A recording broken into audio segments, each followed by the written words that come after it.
70 years ago, thousands of British service personnel witnessed atomic bomb tests as part of the UK's nuclear programme. They say they've suffered serious, lifelong health impacts as a result.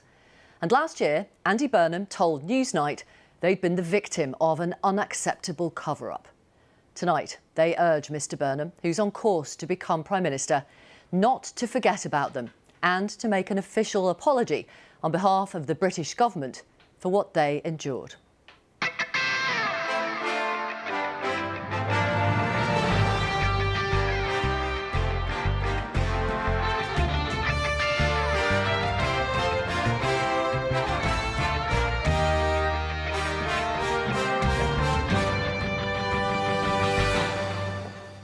Good evening. Welcome to Wednesday's Newsnight Live from Broadcasting House in London, with insight and interviews on political media and international stories each weeknight. Hello. Later we'll be talking about how the likely Andy Burnham premiership is taking shape, and stay tuned because after Newsnight we'll bring you a full weather forecast for what's going to happen over the next couple of days. But first, exactly a year since Newsnight's special programme on the nuclear test veterans, the campaigners, some of whom are here tonight, are asking Andy Burnham, now on the cusp of becoming Prime Minister, to make a public apology to them on behalf of the British government for what they endured. Mr Burnham's backed their campaign and told Newsnight viewers last year there was a cover-up and that British service personnel had secret tests conducted on them and the government had denied it for decades. We'll talk to the veterans live in a moment. But first, here's how Newsnight have brought you this story over the years. Between 1952 and 1967, around 39,000 British and Commonwealth service personnel and scientists witnessed 45 atomic and hydrogen bombs and hundreds of radioactive experiments. The tests turned parts of the Australian outback and the Pacific atolls into some of the most contaminated places in the world. There's a white flash. If you live to be 1,000,000 years old, you would never, ever try to describe the depth of brilliance of this white light.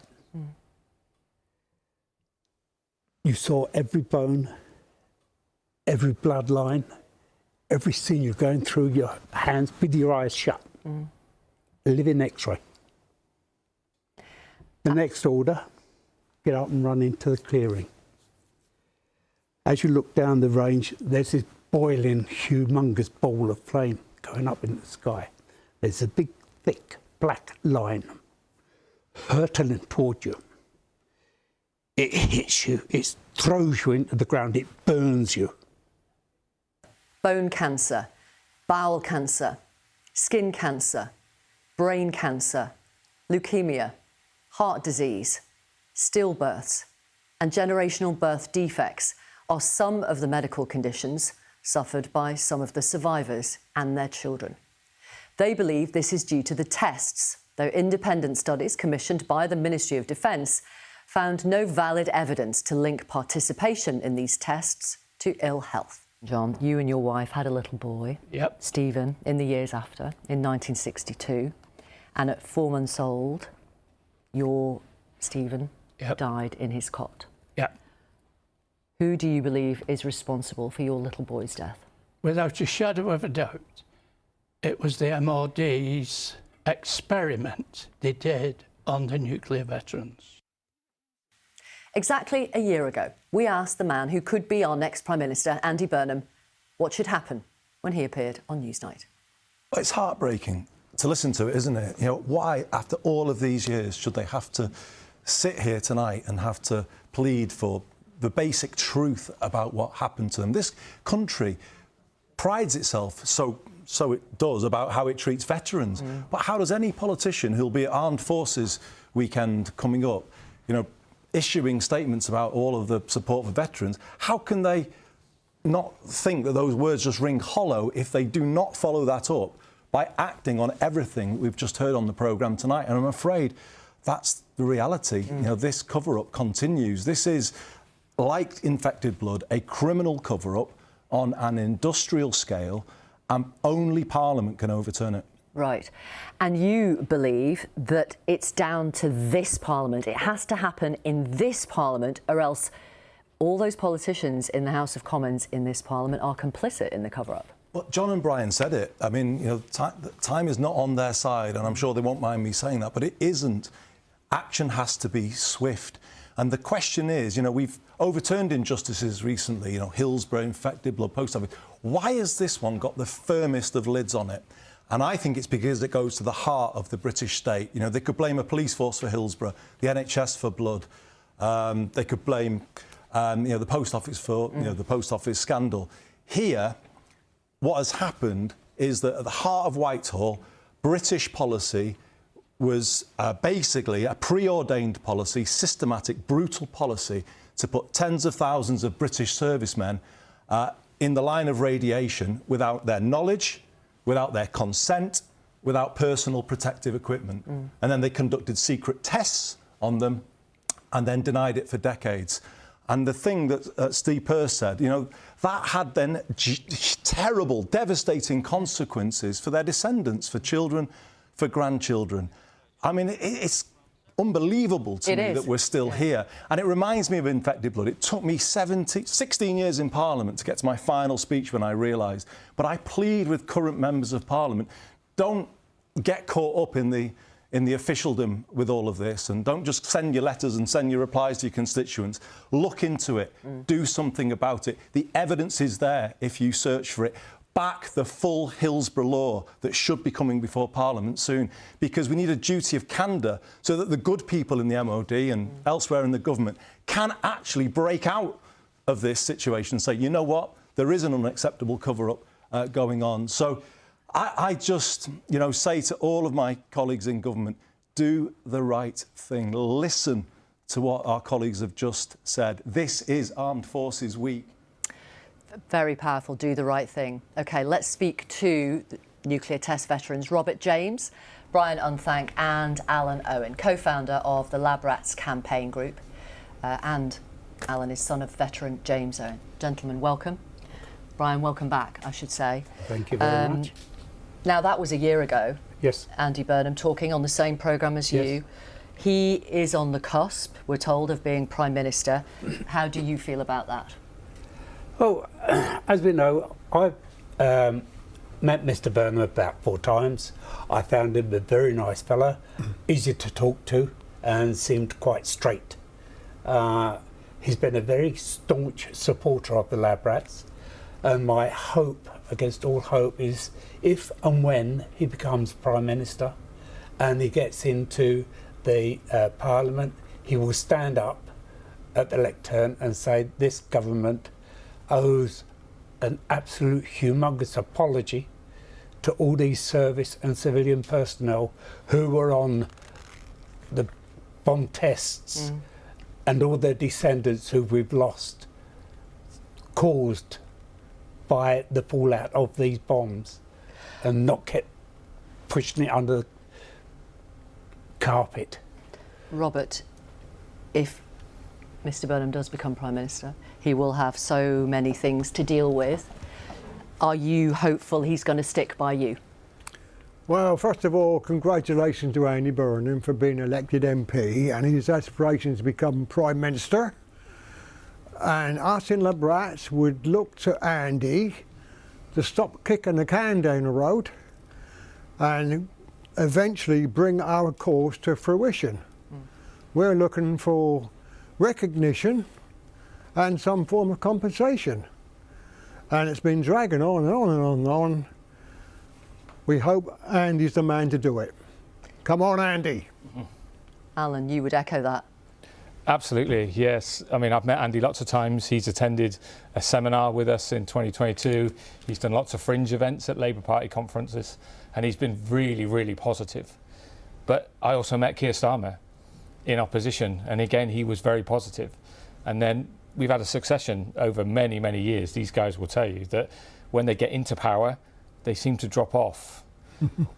And Andy, I don't think is that person, but these guys have been gaslit by the successive UK governments for 74 years. It's not just the harm that they had at the tests, It's the harm that they've had afterwards as well, with the missing medical records, being basically told that they would have got more radiation if they'd have stayed at home. That is an insult to what these guys did, and it's time to end it. You want an apology, you want those medical records, your own medical records. It doesn't seem like much to ask. And compensation. You know, Alan, it could cost $1 billion, $2 billion, who knows. You know things are stretched. What do you say to people about that? I say that these veterans and their families deserve it. Yeah, we are spending billions and billions of pounds on weaponry, aircraft, nuclear weapons. These guys were the ones that helped develop it in the first place and kept safe. These are the guys that deserve it. We've lost so many veterans. We lost another 3 this week. 2 veterans and a wife of a veteran who died this morning. We cannot wait any longer. It shouldn't be a play-off against money. These guys deserve it. Alan, you know there have been reports, and I'll mention one of them, an independent National Radiological Protection Board report said it carried out 3 large studies of nuclear test veterans and found no valid evidence to link participation in the tests with ill health. And we'll talk more about your health in a moment. What do you say to that? So we've got discussions ongoing with the Office of Veterans Affairs about the NRPB study and its independence. Right. Because that study was not independent. The MOD provided the subjects, the MOD provided the radiation exposure levels, the MOD even chaired the meetings about that. And then when the first report came out, Mr. McDougall actually rewrote the conclusion. That is not an independent study, and that's the narrative that the British government give us. Yeah, I mean, I don't have a statement from Mr. McDougall. I have a statement from the MOD, which I'll read in a moment.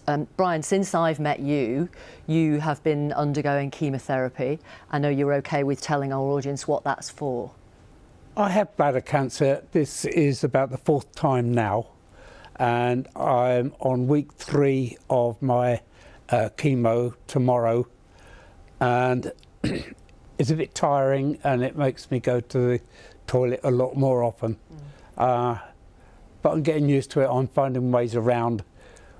There's no pain or discomfort. It's just the ignominy of having to keep going to the toilet every 10 minutes. Yeah.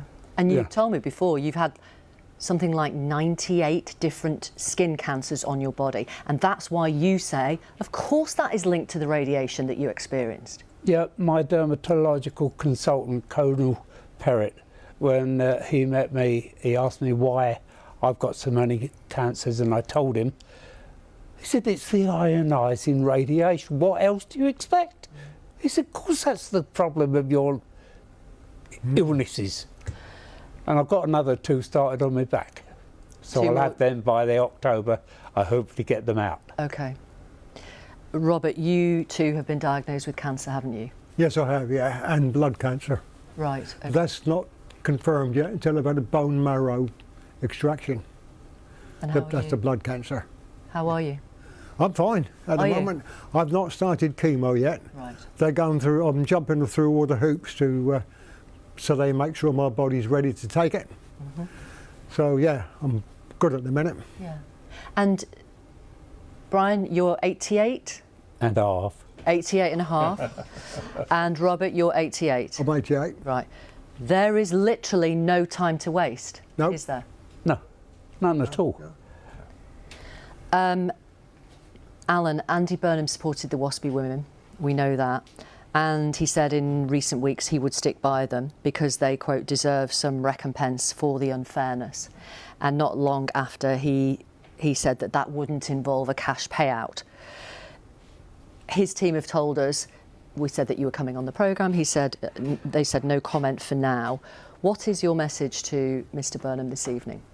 So my message to Andy is remember your promises.